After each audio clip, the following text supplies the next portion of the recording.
공부량의 적당이란 말을 쓰는 게 참 어려운 것 같아요. 다만 중학교 때 수학에 비해서 고등학교 수학의 내용이 훨씬 어렵고 많기 때문에 당연히 공부량을 늘려야 되는 게 맞습니다. 이제 학생들마다 이제 이해하는 속도나 학습 속도의 차이가 있기 때문에 이제 수치적으로 뭐 몇 시간 해야 된다라고 말씀드리기보다는 각각의 단계에 맞는 공부량을 이제 추천드리고자 합니다. 자, 먼저 중하위권 학생들이에요. 이 학생들은 많은 양의 문제를 풀기에는 또는 난이도가 높은 문제를 풀기에는 아직 어려운 단계예요. 그래서 학교나 학원에서 수학에 대한 개념 또는 문제풀이에 대한 수업을 들었을 때 그것을 집에서 반드시 복습하는 공부를 하셔야 되는 게 맞아요. 그래서 어떻게 복습을 하느냐?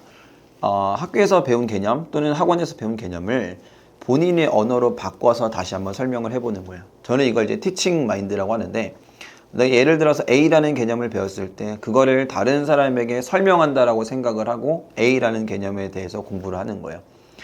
그래야 그걸 설명할 수 있을 정도로 공부를 해야 개념에 대한 공부가 철저하게 될 수가 있거든요. 이제 그렇게 해서 개념 공부를 정리를 하시고, 그래서 문제풀이는 기본 문제 정도를 반드시 습득한다고 보시면 돼요. 그래서 문제 양으로만 따진다면 일주일에 70문제에서 80문제 정도 푸는 것을 추천을 드리고, 난이도가 높지 않은 기본 문항들을 열심히 푸는 것을 추천을 드려요. 하루에 10문제에서 11문제를 풀게 되는데, 물론 막힐 때도 있고 생각이 안 나고 짜증내서 답답할 겁니다. 근데 그 단계를 반드시 이겨내셔야 돼요. 그래도 안 된다면은 주변 선생님들한테 도움을 받고, 그래서 도움을 받은 문항들을 다시 한번 설명해 보는 거예요. 그래서 그걸 설명할 수 있을 정도로 공부하는 그 티칭 마인드를 가지고 중하위권들은 공부를 하시길 바랍니다. 두 번째, 중상위권 학생들은 이제 수업 시간에 듣는 개념이나 문제풀이에 대해서 어느 정도 이해가 이제 빠른 학생들이라고 생각이 들어요. 그래서 마찬가지로 티칭 마인드를 가지고 개념을 정리하시길 바랍니다.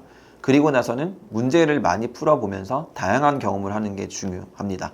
하나의 개념이 다른 표현으로 출제됐을 때를 대비를 해서 새로운 문제를 많이 푸는 훈련을 해야 돼요. 제가 이때부터 흔히 말하는 양치기가 시작이 되는데, 중난도 문항을 일주일에 200문항 정도 푸는 것을 추천을 드립니다. 물론 이제 모든 문제를 다 풀지 못해도 괜찮아요. 모르는 문제는 다른 선생님들께 질문을 해도 좋고 해설지를 봐도 좋고, 또는 다음에 다시 풀어보기 위해서 남겨놓고 다음에 다시 고민을 해도 괜찮습니다. 그래서 매일 30문항 정도 공부해야 하는 시간을 체크를 해서 이제 본인의 스타일에 맞추어서 계획을 세우시기를 바라겠습니다. 자, 마지막 상위권 학생들은 개념 공부 후에 이제 그것을 익힐 수 있을 정도의 문제는 한 50문제 정도면 충분할 것 같고, 이후에는 이제 고난도 문항이나 모의고사 문항들을 공부하는 게 좋을 것 같아요. 그래서 한 문제를 푸는데 10분 이상 투자를 해도 좋을 만한 문제들을 골라내서 그 문제들을 고민하는 게 좋을 것 같고, 그 개념 안에서 문제를 끝까지 해결해내는 사고력 훈련이 필요한 단계입니다. 그래서 이런 경우에는 문항수는 많진 않지만 공부 시간이 더 길어질 거예요. 그래서 수학에다가 가장 많은 시간을 투자하는 단계이니까 내신 모의고사 100점을 목표로 공부를 하시길 바랍니다.